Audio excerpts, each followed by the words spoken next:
Good evening all of you.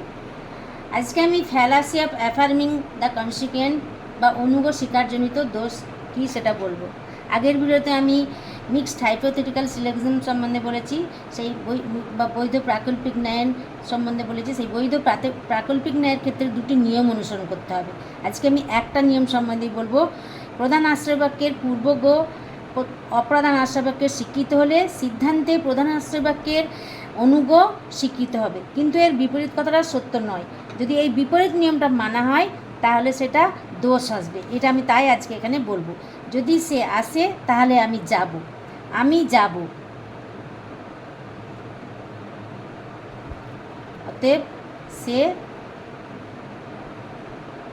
আসবে, কিন্তু এখানে দোষ হয়েছে। এখানে নিয়মে কী আছে? পূর্বকে স্বীকার করে আমি অপ্রধান আশ্রয়কে স্বীকার করে সিদ্ধান্তে অনুগকে স্বীকার করব, কিন্তু আমি এখানে অনুগকে স্বীকার করে নিয়েছি।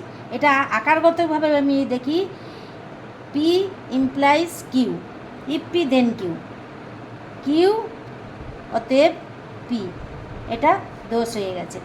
এটা হচ্ছে অনুগকে স্বীকারজনিত দোষ। দোষটার নাম হচ্ছে অনুগকে স্বীকারজনিত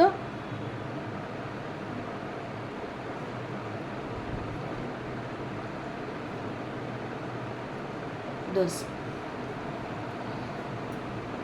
থ্যাংক ইউ।